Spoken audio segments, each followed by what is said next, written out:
പ്രകാശവും സകലത്തിൻ്റെയും ജീവനുമായ മിശിഹായെ, നിന്നെ ഞങ്ങളുടെ പക്കലേക്ക് അയച്ച അനന്തകാരുണ്യത്തിന് എന്നേക്കും സ്തുതിയാമേ.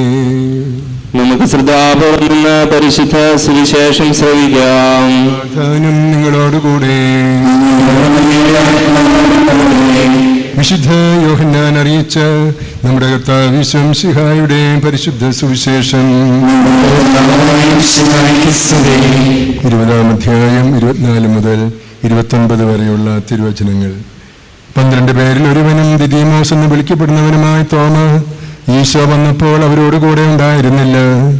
അതുകൊണ്ട് മറ്റു ശിഷ്യന്മാർ തോമയോട് പറഞ്ഞു, ഞങ്ങൾ കർത്താവിനെ കണ്ടു. എന്നാൽ തോമ പറഞ്ഞു, അവന്റെ കൈകളിൽ ആണികളുടെ പഴുതുകൾ ഞാൻ കാണുകയും അവയിൽ എൻ്റെ വിരലിടുകയും അവന്റെ വിലാപിൽ എൻ്റെ കൈ വയ്ക്കുകയും ചെയ്തല്ലാതെ ഞാൻ വിശ്വസിക്കുകയില്ല. 8 ദിവസങ്ങൾക്ക് ശേഷം വീണ്ടും ഈശോയുടെ ശിഷ്യന്മാർ വീട്ടിലായിരുന്നപ്പോൾ തോമായും അവരോടുകൂടെ ഉണ്ടായിരുന്നു. വാതിലുകൾ അടച്ചിരുന്നു. ഈശോ വന്ന് അവരുടെ മധ്യത്തിൽ നിന്നുകൊണ്ട് പറഞ്ഞു, നിങ്ങൾക്ക് സമാധാനം. ഈശോ തോമായോട് പറഞ്ഞു, നിന്റെ വിരൽ ഇവിടെ കൊണ്ടുവരിക, എൻ്റെ കൈകൾ കാണുക, നിന്റെ കൈ നീട്ടി എൻ്റെ വിലാപിൽ വയ്ക്കുക. അവിശ്വാസിയാകാതെ വിശ്വാസിയായിരിക്കുക. തോമ പറഞ്ഞു, എൻ്റെ കർത്താവേ, എൻ്റെ ദൈവമേ. ഈശോ തോമായോട് പറഞ്ഞു, നീ എന്നെ കണ്ടതുകൊണ്ട് വിശ്വസിച്ചു, കാണാതെ വിശ്വസിക്കുന്നവർ ഭാഗ്യവാന്മാർ.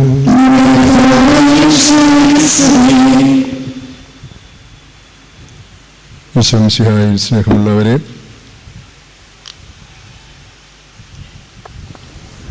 നമ്മുടെ പിതാവായ മാർ തോമസ് ശ്ലീഹായുടെ ദുഃഖാന തിരുനാളിനാണ് നമ്മളിവിടെ ഒരുമിച്ച് കൂടിയിട്ടുള്ളത്.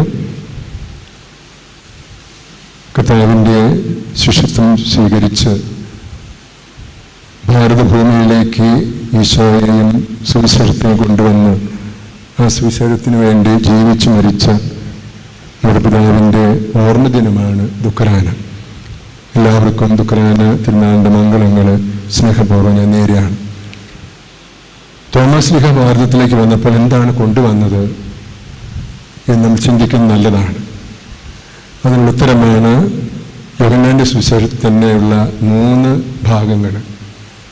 യോഹന്നാന്റെ സുവിശേഷം 11-ാമത്തെ അധ്യായത്തിൽ തോമസ് ശ്ലീഹ ഈ ഭൂമിയിലേക്ക് ഭാരതത്തിലേക്ക് കൊണ്ടുവന്നത് ക്രിസ്തുവിൻ്റെ സ്നേഹമാണ്.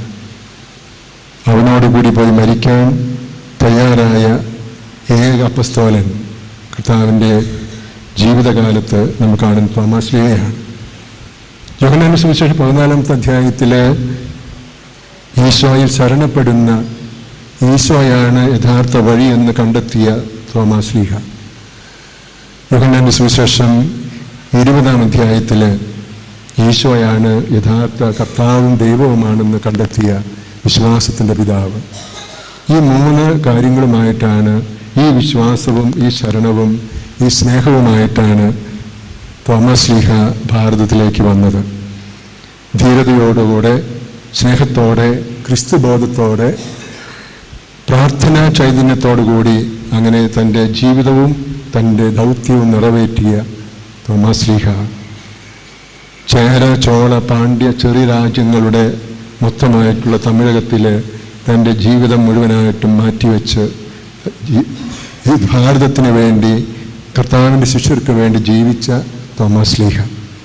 നമ്മൾ അദ്ദേഹത്തിൻ്റെ തിരുനാൾ കൊണ്ടാടുമ്പോൾ എന്താണ് തോമസ് ശ്ലീഹ സംഭവിച്ചത് നമുക്ക് എല്ലാവർക്കും. നമ്മൾ പലരും ചെന്നൈയിലേക്ക് പോകാറുണ്ട്, അവിടെ പല മലകളും കയറിയിറങ്ങാറുണ്ട്. പക്ഷേ ഏത് മലയാണ് തോമസ് ശ്ലീഹയുമായി ബന്ധപ്പെട്ടത് എന്നതിനെക്കുറിച്ചൊക്കെ നമ്മൾ ചിന്തിക്കാറുണ്ട്. അവിടെ നമ്മൾ ചിന്നമല, പെരിയമല, അതുപോലെ തന്നെ നമ്മുടെ കബറിടം സ്ഥിതി ചെയ്യുന്ന മൈലാപ്പൂർ, ഈ 3 സ്ഥലങ്ങളാണല്ലോ തോമസ് ശ്ലീഹയുമായിട്ട് ബന്ധമുള്ളത്.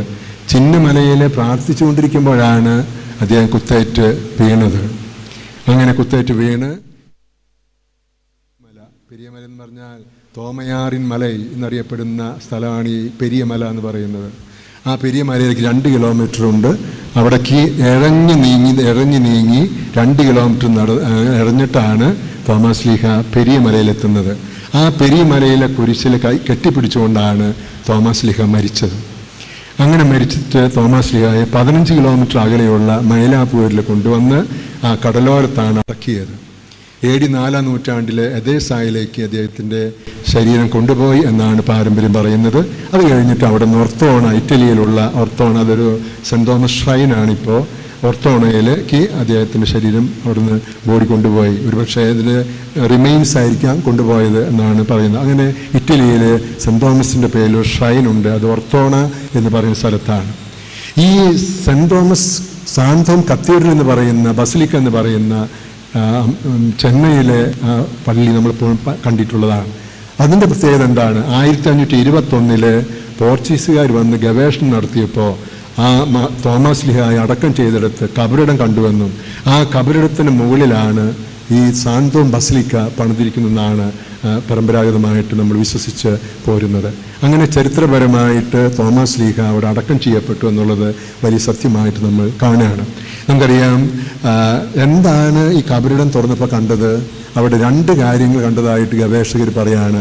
ഒന്ന്, തോമസ് ലീഹായെ കുത്തിയ ആ കുന്തത്തിൻ്റെ ഒരു ഭാഗം ആ കബറിടത്തിലുണ്ടായിരുന്നു.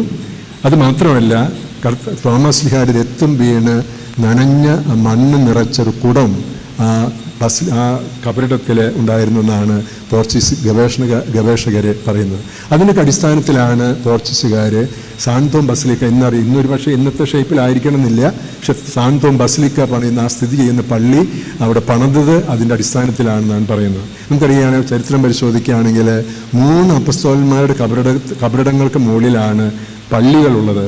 ഒന്ന് റോമിലെ സെൻറ്റ് പീറ്റേഴ്സ് ബസിലിക്ക, പത്രോസിൻ്റെ കബറിടത്തിന് മുകളിലാണ് സെൻറ്റ് പീറ്റേഴ്സ് ബസിലിക്കയിലെ പ്രധാന ബലിപീഠം സ്ഥിതി ചെയ്യുന്നത്. പ്രധാനപ്പെട്ട സെൻറ്റർ അതാണ്. അതുപോലെ തന്നെ സ്പെയിനിൽ പോയവർക്കറിയാം, സ്പെയിനിലെ കമ്പോസ്തല എന്ന് പറയുന്നിടത്താണ് യാക്കോബ്, സീനിയർ ആയിട്ടുള്ള യാക്കോബ് അപ്പസ്തോലൻ്റെ കബറിടം സ്ഥിതി ചെയ്യുന്നത്. അവിടെ ഇതുപോലെ തന്നെ യാക്കോബൂസ് എന്ന് പറയുന്ന തീർത്ഥകേന്ദ്രം ബസിലിക്കയുണ്ട്. 3ാമത്തെ പള്ളി, കബറിടം സ്ഥിതി ചെയ്യുന്ന പള്ളി എന്ന് പറയുന്നത് ചെന്നൈയിലാണ്, സാന്തോം ബസിലിക്ക എന്ന് പറയുന്നത്. അവിടെയും തോമസ് ലീഹായുടെ കബറിടത്തിന് മുകളിലാണ് അത് സ്ഥാപിതമായിരിക്കുന്നത്. നമ്മൾ ഈ തോമസ് ലീഹായുടെ ഓർമ്മ ആചരിക്കുമ്പോൾ എന്താണ് തോമസ് ലീഹയ്ക്ക് നമ്മോട് പറയാനുള്ളത്? നമുക്കറിയാം, തോമസ് ലീഹ മരിച്ചത് പ്രാർത്ഥിച്ചുകൊണ്ടിരിക്കുമ്പോഴാണ്. ഈ പ്രാർത്ഥിക്കുന്ന മനുഷ്യർക്കുണ്ടാകുന്ന വ്യത്യാസങ്ങൾ നമുക്കെല്ലാവർക്കും അറിയാവും. നന്നായി പ്രാർത്ഥിച്ച് ശാന്തമായി ഏകാഗ്രതയോടുകൂടി ഉള്ളൊരുക്കി പ്രാർത്ഥിക്കുന്നവർക്കുണ്ടാകുന്ന 3 അനുഭവങ്ങളുണ്ട്, 3 പ്രത്യേകതകളുണ്ട്. ഒന്ന്, ഇല്ലുമിനേറ്റിംഗ് ഫേസ്, മുഖപ്രസാദം എന്നുള്ളതാണ്. തോമസ് ലീഹ പ്രാർത്ഥിച്ചുകൊണ്ടിരുന്ന അവസരത്തിൽ തോമസ് ലീഹയുടെ മനസ്സിൽ ഈ ക്രൂശിതനായ ഉത്തിതനായ ഈശോയുടെ മുഖം മാത്രമേ ഉണ്ടായിരുന്നുള്ളൂ. ആ ക്രിസ്തുവിന് വേണ്ടിയാണ് ഈ ഭൂമിയിലേക്ക്, ഇവിടേക്ക് ഭാരതത്തിലേക്ക് വന്നത്. ആ ക്രിസ്തുവിന് വേണ്ടിയാണ് തോമസ് ലീഹ അവസാനം വരെ നിലകൊണ്ടത്. അതിനുള്ള ആ ഒരു കാരിസം, ആ ഗ്രേസ് തോമസിലേക്ക് കിട്ടിയത് പ്രാർത്ഥനയിലൂടെയാണ്. അപ്പം നന്നായി ഉള്ളൊരുക്കി പ്രാർത്ഥിക്കുന്നവർക്കുണ്ടാകുന്ന ഒരു മാറ്റമാണ് അവരുടെ മുഖത്ത് പ്രസാദം ഉണ്ടാകുന്നുള്ളത്.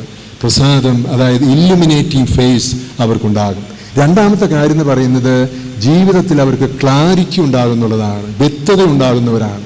നന്നായി പ്രാർത്ഥിക്കുന്ന മനുഷ്യർക്കുണ്ടാകുന്ന ഒരു കാര്യം ആലോചിച്ച് തീരുമാനമെടുക്കുമ്പോൾ അതിന് വ്യക്തത ലഭിക്കുന്നു എന്നുള്ളതാണ്. അപ്പോൾ ക്ലാരിറ്റി. 3ാമത്തത് അപ്പസ്തോലിക് കരേജ്, അതായത് അപ്പസ്തോലിനടുത്തുള്ള ധൈര്യം, ധീരത ലഭിക്കുന്നത്. എന്താണ് ഈ അപ്പസ്തോലിക ധീരത എന്ന് പറയുമ്പോൾ? അതായത് ഒരു കാര്യം അറിയാനും അത് ധീരതയോടുകൂടി ആശ്ലേഷിക്കാനും അതിനുവേണ്ടി നിലകൊള്ളാനും, അറ്റ് എനി കോസ്റ്റ് അതിനുവേണ്ടി നിലകൊള്ളാനുള്ള ആ ഒരു കഴിവാണ് യഥാർത്ഥത്തിൽ അപ്പസ്തോലിക് കരേജ് എന്ന് പറയുന്നത്. അതുകൊണ്ടാണല്ലോ തോമസ് ലീഹയ്ക്ക് അറിയാമായിരുന്നു, തോമസ് ലീഹയ്ക്ക് ഭീഷണികളുണ്ടായിരുന്നു, ഒരുപാട് പേര് ഉണ്ടെന്നായിട്ട് തോമസ് ലീഹയ്ക്ക് അറിയാമായിരുന്നു. പക്ഷെ തോമസ് ലീഹ ധീരതയോടുകൂടി ഈ വിശ്വാസത്തെ പ്രതി, ഈശോയുടെ സ്നേഹത്തെ പ്രതി മുന്നോട്ട് പോയി എന്നുള്ളതാണ്. അതുകൊണ്ടാണ് രാജാവിൻ്റെയും എംബ്രാതിരിമാരുടെയൊക്കെ ഭീഷണി വകവയ്ക്കാതെ അദ്ദേഹം മുന്നോട്ട് പോയത്. അങ്ങനെയാണ് അദ്ദേഹം കുത്തേറ്റ് മരിച്ചത്. നമ്മൾ ഈ പിതാവിൻ്റെ ഓർമ്മ നമ്മളിന്ന് കൊണ്ടാടുമ്പോൾ നമ്മുടെയൊക്കെ ജീവിതത്തിലേക്ക് ആവഹിച്ചെടുക്കേണ്ട ഗുണങ്ങളാണ് ഈ പറഞ്ഞത്. ഒന്ന്, നമ്മൾ പ്രാർത്ഥനയിലൂടെ ഉത്തിതനായ ക്രൂശിതനായ ഈശോയെ ധ്യാനിച്ചുകൊണ്ടുള്ള ഒരു ജീവിതയാത്ര. ആ ജീവിതയാത്ര ഒരിക്കലും പാഴാകില്ല എന്നുള്ളതാണ് തോമസ് ലീഹ പോലെയുള്ള അപ്പസ്തോലന്മാരുടെയും വിശുദ്ധാന്മാക്കളുടെയൊക്കെ ജീവിതചരിത്രം നമ്മൾ ഓർമ്മപ്പെടുത്തുന്നത്. അതുപോലെ തന്നെ നമ്മുടെ ജീവിതത്തിൽ വ്യക്തതയ്ക്ക് വേണ്ടിയുള്ള ദാഹം നമുക്കുണ്ടാകണം. ഈ കാര്യം എന്താണ് ഞാൻ ചെയ്യേണ്ടത്, എങ്ങനെയാണ് മുന്നോട്ട് പോകേണ്ടതെന്ന് വ്യക്തമാക്കി തരണേ എന്ന് പ്രാർത്ഥിക്കുന്ന മനുഷ്യർക്ക് അത് വ്യക്തത തരുന്നവനാണ് കർത്താവ് എന്നുള്ളത്. മൂന്നാമതായിട്ട് ഈ ഒരു കാര്യത്തിന് വേണ്ടി ഈശോയാണ് യഥാർത്ഥ രക്ഷകൻ, ഈശോയാണ് യഥാർത്ഥ നായകൻ എന്നുള്ള ചിന്തയോടുകൂടി മുന്നോട്ട് പോകാനും അതിൻ്റെ പേരിൽ എന്തൊക്കെ സഹിക്കേണ്ടി വന്നാലും എന്തൊക്കെ കേൾക്കേണ്ടി വന്നാലും ഈശോയ്ക്ക് വേണ്ടി ഇറങ്ങിത്തിരിച്ചവനാണ് ഞാൻ എന്ന ചിന്തയോടുകൂടി മുന്നോട്ട് പോകുമ്പോൾ ആ ഈശോ നമ്മുടെ കൂടെ ഉണ്ടാകും അവസാനം വരെ എന്ന ചിന്ത നമുക്കുണ്ടാകണം. ഈ ഒരു ചിന്തയോടുകൂടി നമുക്ക് വിശുദ്ധ ബലിയിൽ പങ്കുചേരാം. അതോടൊപ്പം തന്നെ നമുക്കറിയാം, തോമാശ്ലീഹായിൽ നിന്ന് ലഭിച്ചിട്ടുള്ള പൈതൃകം കാത്തു സൂക്ഷിക്കാൻ ഈ തമിഴകത്തിൻ്റെ മധ്യഭാഗത്ത് വിളിക്കപ്പെട്ടവരാണ് നമ്മൾ എന്നുള്ള ചിന്ത നമുക്കുണ്ടാകണം. തോമാശ്ലീഹായുടെ ദുക്രാനിക്ക് ദേവാലയത്തിൽ ഒരുമിച്ച് കൂടിയാൽ പോരാ, തോമാശ്ലീഹായുടെ ഓർമ്മ എല്ലാ ദിവസങ്ങളിലും നമ്മുടെ ഭവനങ്ങളിലും നമ്മുടെ മനസ്സിലും നമ്മുടെ ജീവിതത്തിലും ഉണ്ടാകണം. തോമാശ്ലീഹായുടെ മക്കളാണെന്നും ആ തോമാശ്ലീഹായിലൂടെയാണ് ഞങ്ങൾക്ക് സുവിശേഷം ലഭിച്ചതെന്നും തോമായുടെ മാർഗമാണ് ഞങ്ങൾ കർത്താവിലേക്കുള്ള വഴിയായി സ്വീകരിച്ചിരിക്കുന്നതെന്നുള്ള ആ തൻ്റെ ഇടത്തോടു കൂടി ആ ഒരു ഐഡൻറ്റിറ്റി കോൺഷ്യസോട് കൂടി മുന്നോട്ട് പോകാനുള്ള പ്രതിബദ്ധത നമ്മുടെ ജീവിതത്തിൽ നിരന്തരം ഉണ്ടാകണം.